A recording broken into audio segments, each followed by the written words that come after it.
পৃথিবীতে 250 কোটি মুসলমান আছে, 47টা মুসলিম রাষ্ট্র আছে। 47টা কটা বললাম?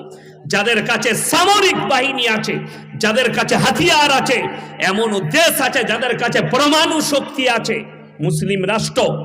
পাকিস্তানের কাছে 165টা পরমাণু বোমা আছে, তুরস্কের কাছে 90টা পরমাণু বোমা, ইরানের কাছে গোপন আছে কিন্তু পরমাণু আছে। আরো দেশ আছে, মিশরের কাছে পরমাণু আছে। এরকম কয়েকটা মুসলিম রাষ্ট্র যাদের কাছে পরমাণু আছে, তারপরেও মাত্র 1 কোটি ইহুদি তারা পৃথিবীর মাথার উপরে চেপে বসে আছে। তার কারণ হচ্ছে আপনারা, তার কারণ মুসলমান। আজকে উলামাদের আখলাক আপনার কাছে আখলাক নয়, বড় কষ্ট লাগে।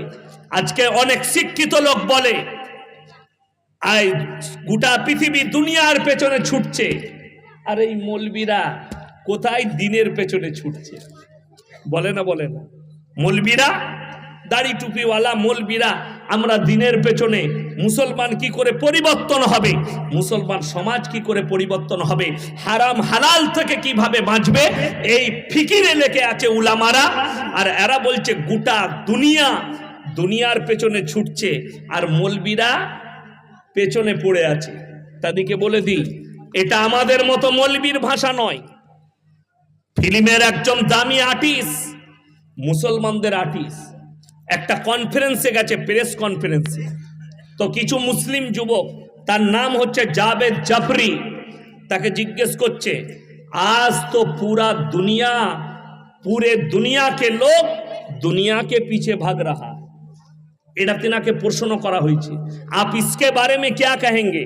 তো তিনি এত সুন্দর উত্তর দিয়েছে সেই মুসলিম যুবক দিকে, এ মুসলমান, तू 1400 साल पीछे चला जा, दुनिया तेरे पीछे भागने लगेगी। জোরে বলুন না সুবহানাল্লাহ। তোমরা দুনিয়ার পেছনে ছুটো না, তোমরা 1400 বছর পেছনে চলে যাও, দুনিয়া তোমার পেছনে ছুটতে শুরু করবে। আজকে অবাক হবেন, আমি 11 তারিখে মুম্বাই যাব, এতগুলো দাওয়াত এসছে। কিসের দাওয়াত? খাবারের দাওয়াত। আমার ওপর থেকে নিচে পর্যন্ত যেটা দেখছেন, একটাও আমার পয়সায় কিনা নয়। এই ঘড়িটা আমার একজন কাছের মানুষ পাঠিয়েছে। আমি মনে মনে চিন্তা করলাম, আল্লাহ, এই টাকাটা যদি দিত আমি মাদ্রাসায় লাগাতাম। 38,000 টাকা দাম ঘড়িটা, রেডো কোম্পানির ঘড়ি। মানে শুধু শুধু আমাকে পড়তে দিয়েছে। এই টাকাটা দিলে আমার মাদ্রাসায় অনেক তালবিলিমরা খেত। এত দামি ঘড়ি পড়ার ওয়াকাত নাই, আর কিনে আমি পড়বো না। আমরা পড়লে মৌলবীরা 150 টাকা দামি ঘড়ি পড়বো। আমার যটা ঘড়ি বাড়িতে রাখা আছে 150-250, তার থেকে বেশি নয়। লুঙ্গি বাংলাদেশের মানুষ পাঠিয়েছে, জামাচ্ছি, কেউ দিয়েছে, হাওড়ার হাজি সাহেব, পড়ছি। আমরা লোকের ঘরে খাই, আমার কাছে দাওয়াত আসছে, আমার বাড়িতে চা খাবেন, আমার বাড়িতে খানা খাবেন, আমার বাড়িতে থাকবেন, দাওয়াত লিখছি, এই টাইম তোমাকে দেবো, এটা প্রোগ্রামের টাইম আছে। তো আমরা দিনের পেছনে ছুটছি। আল্লাহর কসম, আল্লাহ দুনিয়াকে আমাদের পেছনে ছুট করাচ্ছে। আল্লাহ নবীর হাদিস, যারা আল্লাহর রাস্তায় দিনের পথে থাকবে, আল্লাহ মৃত্যুকাল পর্যন্ত তাদেরকে ইজ্জতের রুজি দান করবেন। জোরে বলুন সুবহানাল্লাহ। এই দুবরাজপুর এলাকার সব থেকে বড় লোক যদি মারা যায়, জানাজার নামাজটা কে পড়াবে? ইমাম সাহেব না অনুব্রতকে নিয়ে আসবেন? পাগলামির একটা সীমা আছে। 5000 টাকার মৌলবি তোমার বাপের জানাজা পড়াবে, ঠিক কি না? কথা বলেন। তাহলে তুমি ভেবে দেখো, তুমি কোটিপতি হতে পারো, কিন্তু তোমার জানাজাটা যিনি পড়াবেন তিনি 5000-এর মৌলবি, তোমার ইজ্জত বেশি না আলেমের ইজ্জত বেশি? এটা তুমি চিন্তাধারা নাও, তোমার ব্রেনকে জিজ্ঞেস করো। আপনারা নিচে বসে আছেন, উলামাদিকে আল্লাহ স্টেজে বসিয়েছে। আল্লাহর কসম, এটা আল্লাহর কৃপা, আর আল্লাহর তরফ থেকে এই আলেমরা বলবে, এই ইজ্জত আল্লাহর তরফ থেকে আল্লাহ দিয়েছেন। যারা দিনের পথে থাকবে, যারা মনে করছেন আমার বাড়িতে বরকত নেই, আমি মৌলবি শওকতের বেটা কারি ইয়াসিন, আমি আপনাদেরকে অনুরোধ করে বলে যাচ্ছি, 5 ওয়াক্তের নামাজ পড়ুন। নবীজি সাল্লাল্লাহু আলাইহি সাল্লাম বলেছেন, যারা 5 ওয়াক্তের নামাজ পড়বে মৃত্যুকাল পর্যন্ত আল্লাহ তাদের রুজিতে কোনোদিন কমি দিবে না। জোরে বলুন সুবহানাল্লাহ। আপনারা রুজি মানে কি মনে করেছেন? রোজ খাসি আর দেশি মুরগি খাওয়ার নাম রুজি? যে রোজ খাসি খাবে, এক সপ্তাহ পরে মালটা মিশনে ভর্তি করতে হবে। কি হলো বলে হার্ট অ্যাটাক। খাসি রোজ খাবার লয়। অনেকজন দেখেন এখানে বসে আছে, ডাক্তারে মানা করে দিয়েছে গরুর মাংস ছুবি না। ঠিক বললাম না ভুল বললাম? মাংস খাবি না, এটা খাবি না। কেন?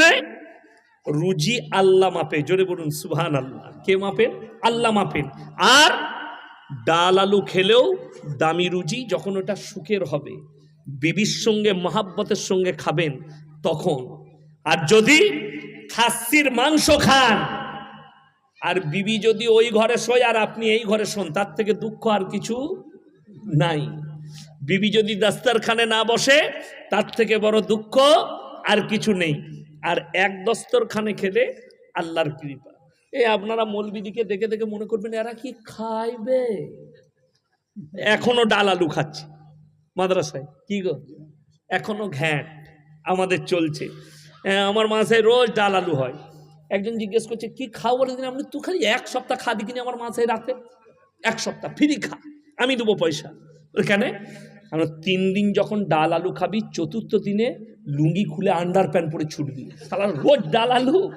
কিন্তু আল্লাহর কসম করে বলছি, আল্লাহ দয়া রেখেছে, বরকত রেখেছে। এখলাসের খানায় বরকত আছে। কিন্তু হারাম খানা দামি হবে কিন্তু সুখ পাবে না। যারা মনে মনে ভাবছেন, খুব সাবধান। আপনি কি মনে করছেন কোটিপতি টাকা থাকলে সুখ পাওয়া যায়? টাকায় যদি সুখ পাওয়া যায় তাহলে একবার চলে যান তিহার জেলে। আপনার জেলার সন্তান অনবরত বাবুকে জিজ্ঞেস করে আসুন, স্যার টাকায় কত সুখ, উনি বলে দিবেন। আমি কেউকে ইনসুলেট করছি না, খালি আল্লাহকে চিনাচ্ছি। আল্লাহ যেদিনে দিবেন সেদিনে উনি ছাড় পাবেন, সেটা আলাদা বিষয়। কিন্তু এটাকে বিশ্বাস করুন, কোরআনকে, ওয়া তুইজ্জু মান তাশা ওয়া তুযিল্লু মান তাশা। ইজ্জত আর জিল্লাতের মালিক হচ্ছেন একমাত্র আল্লাহ রাব্বুল আলামিন। আমি তখনই জেলের কুঠরিতে রাখতে পারি, তখনও আপনাকে ভালো খাবার দিতে পারি, কখনো আপনাকে ইজ্জত কেড়ে নিতে পারি। আপনি চলুন, কত লোক নিবেন? আপনাকে আল্লাহ কত মূল্যবান করেছে এটা এখানে বসে আপনি পারবেন না। আপনার মসজিদে পড়ে আপনি হিসেব করতে পারবেন না, আপনার ঘরে শুয়ে আপনি হিসেব করতে পারবেন না। আপনি সিউড়ি হসপিটালে যান, কলকাতা মেডিকেল কলেজে যান, দুর্গাপুর মিশনে যান, আপনি বুঝতে পারবেন আল্লাহ আপনাকে কতটা মূল্যবান করেছে। একটা কিডনির জন্য 50 লাখ দিতে রাজি আছে কেউ যদি একটা কিডনি দান করে। আপনার কিডনির দাম 50 লাখ। 2টো কিডনিতে 1 কোটি। একটা চোখ যদি কেউ দান করে 1 কোটি, 2 কোটি, 5 কোটি দিবার লেগে রোগ রাজি আছে যদি চোখ দান করেন। আপনি ভেবে দেখুন, কেউ যদি লিভার দেয় 10 কোটি দিবার জন্য বড় লোকরা দাঁড়িয়ে আছে। কেউ যদি একটা লিভার দান করে, লিভারটা যদি কেউ দেয় 100 কোটি টাকা দেবে, এরকম লোক আছে। আপনার জানা নাই, আমার নামটা মনে পড়ছে না। বীরভূম ডিস্ট্রিক্টে পাচামির কাছে কোনো এক বড় লোকের সন্তান অ্যাক্সিডেন্ট করেছিল। বাই হেলিকপ্টারে করে অ্যাপেলো নিয়ে যাওয়া হয়েছিল, বাই হেলিকপ্টারে। মিশন থেকে ছাদের ওপরে হেলিকপ্টার নেমে সেই পেশেন্টকে তুলে নিয়ে যাওয়া হয়েছে। কয়েকশো কোটি টাকা খরচ করতে রাজি। আল্লাহর কসম, আল্লাহ হায়াত না দিলে তোমার টাকাই কাজে আসবে না। এটা মাথায় রাখতে হবে। 100 কোটি হোক আর 500 কোটি হোক, হায়াত না দিলে কোনো উপায় নাই আপনার। আজকে কে যারা মুসলমানকে দায়ী করছে, আপনারা পেপার পড়েছেন, যতজন ক্যাভিডের ভ্যাকসিন নিয়েছে কোভিডের, সব নকল ভ্যাকসিন। বেশিরভাগ লোক ওই ভ্যাকসিনের কারণে হার্ট অ্যাটাক করে মারা যাচ্ছে। এর দায়ী কে নিবে? এর জন্য যে সরকার পাশ করিয়েছে, এদিকে রাজপথে ফাঁসিতে টাঙানো দরকার। পরীক্ষা না করে মানুষের শরীরে প্রয়োগ করেছো। একটা মানুষ জেল খাটে একটা অপরাধের জন্যে, এটার জন্যে কাকে জেল খাটাবে তোমরা? এতগুলো মানুষের জীবন নিয়ে খেলা হয়ে গেছে। ভারতের 140 কোটি মানুষের জীবন নিয়ে খেলা হয়ে গেছে। এটার জন্য মানুষ আক্রান্ত হচ্ছে। আমার মুসলমান ভাই, আমরা মুসলমান, আমরা উলামারা যারা নামাজি দিনদার আছে, আমরা এটার পরোয়া করি নাই। যারা পরোয়া করেনি তারাই একমাত্র দিনদার। জোরে বলুন সুবহানাল্লাহ। আপনি দেখিয়ে দেন ইউপির যে অন্ধভক্তরা ফুটানি করছে, করোনার সময় এমনও হিন্দু ভাই মারা গেছে, তাদের সৎ কাজ করার লোক থাকেনি, মুসলমানরা তুলে নিয়ে গিয়ে সৎ কাজ করেছে, কোলে করে তাদের লাশ ছড়িয়েছে, তাদের সন্তানরা ছুঁয়নি, কিন্তু মুসলমান ছুঁয়েছে। আর মোবাইল খুললেই তখন কি পাওয়া যাচ্ছিল, একটা ফোন করতে গেলেই আমাদের দেশের একজন বলিউডের বড় নায়ক আর্টিস্ট, তার নাম হচ্ছে অমিতাভ বচ্চন, বিগ বি, তার গলা, आप लोग कोविड से बचिए, आप लोग अपने को सुरक्षित रखिए। अबे तू নিজে সুরক্ষিত নয়, কাঁচের ভেতরে মালটা ভরা ছিল অক্সিজেন লাগিয়ে, তোর কি করে হলো? তুই তো কাঁচের ভেতরে থাকিস, কথাটা বুঝতে পারেননি? অত লজ্জা হওয়া দরকার। তুই কি করে গলাটা, ওর গলাটা যে সরকার দিয়েছে সে অপরাধী, ওর গলা কি করে থাকবে? ও কি করে মানুষকে সচেতন করবে? ও তো নিজে সচেতন নয়, মালটা পড়ে গেল। ঘন্টা বাজালে, প্রদীপ জ্বালালে, তারপরেও ওর কি করে করুণা হলো? ওর কি করে করুণা? এটা প্রমাণ দেখ ডাক্তাররা। আর আমরা মৌলবীরা নামাজ পড়েছি, উজু করেছি, বিশ্ব স্বাস্থ্য সংস্থা বলেছে যারা বেশি বেশি হাত মুখ ধৌত করবে তাদেরকে করোনা স্পর্শ করবে না। আমরা 5 ওয়াক্তের নামাজে 5 বার উজু করেছি, 5 বার সব ধৌত করেছি। জোরে বলুন সুবহানাল্লাহ। বড় কষ্টটা এই জায়গায়। আজকে হাত তুলে বলুন সবাই দ্বীনি ইলম হাসিল করব, সকলে জোরে বলুন ইনশাআল্লাহ। বড় বড় আলেমের লেখা বই, হারাম হালালকে চিনতে শিখুন, দিন বদ্দিনকে চিনতে শিখুন। আজকে বেঈমান কাফেররা আপনাকে দিয়ে পাপ করাচ্ছে, নাম পাল্টিয়ে ফেলেছে পাপের, আপনি অনুভবও করতে পারবেন না পাপ কি। আজকে ছেলেরা তো এরা বলছে মডেলিং এর যুগ। এ মৌলবীরা কি জানে? ছোট ছোট আমাদের মায়েরা বোনেরা, আমাদের সন্তানরা ছোট পোশাক পরছে আর বলছে এটা মডেলিং এর যুগ। আমাদের বাপের বয়সী যিনারা আছেন তিনারা ভালো বুঝবেন, এমন একটা যুগ গেছে, অভাবে মানুষ ছিঁড়া কাপড় পরেছে, অভাবে। আর এখনকার কিছু হারাম করবে বেরিয়েছে, এরা স্বভাবে ছিঁড়া কাপড় পরছে। নতুন কাপড় সিউড়ি থেকে প্যান্ট কিনে নিয়েছে, ঘরে নিয়ে এসে বেলেটে করে ফাটছে। মা বলছে ফাটছিস কেন? তুই বুঝবি না ডিজাইন, শালা প্যান্ট ফাড়ার ডিজাইন। কোন হারামখোর নেচেছে ফিল্মে, এও ফাড়বে। এই মসজিদে এত সেলফি তুললো আমার, যারা সেলফি তুলেছে অনুরোধ করছি ডিলিট করে দিবে, নাহলে তুমি তোমার জবাব দিবে। সেলফি তুলছে আমার মৌলবীদের, আর চুল কেটেছে শুয়োরের মাথার মতো, ঠিক নয়? সেলফি তুলছে আমার, আর পোশাক পরছে ফিল্মের আর্টিস্টদের মতো হারাম।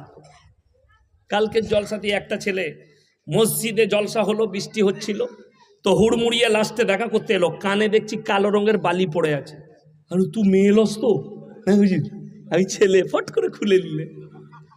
আমি তাকে বললাম শোনো, বুখারী শরীফের হাদিসে আছে আল্লাহ তাআলা দুজনের দিকে তাকিয়ে দেখবেন না। এক হচ্ছে ওই পুরুষ যারা নিজেদের চেহারা নারীদের মতো রূপ ধারণ করায়, কানে বালি পড়ে, হাতে বালা পড়ে। যারা লরির ড্রাইভার আছো ডাম্পারের, হাতে বালা পড়ো না, একটা ঘড়ি পড়ো, জায়েজ আছে, কিন্তু হাতে বালা পড়া হারাম। কানে কান ফুটো করে যারা বালি পড়েছ, অনুরোধ করছি যদি আল্লাহকে ভয় থাকে কালকেই কানটা অপারেশন করে ঠিক করো, বালিটা খুলে দিয়ে।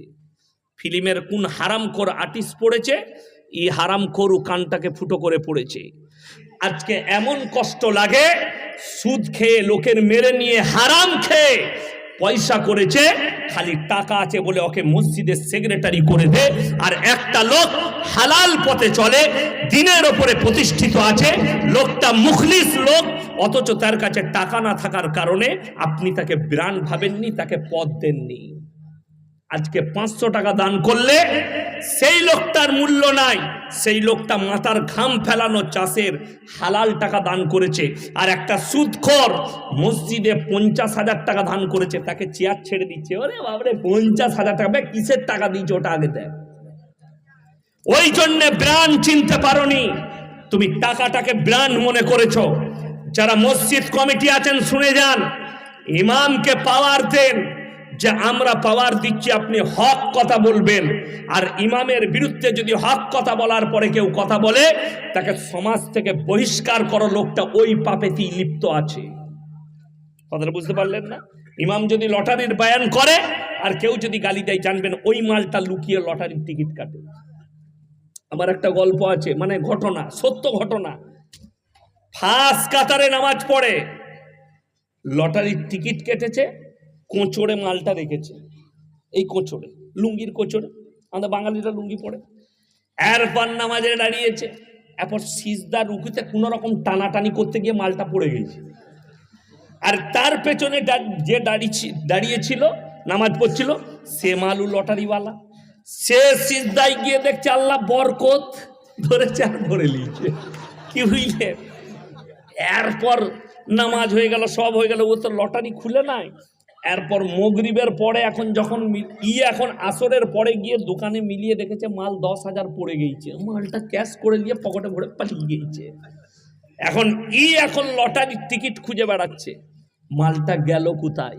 শুনেছে অমুক জন ক্যাশ করেছে 10,000 টাকা এই নম্বরে, মালটা তো আমার।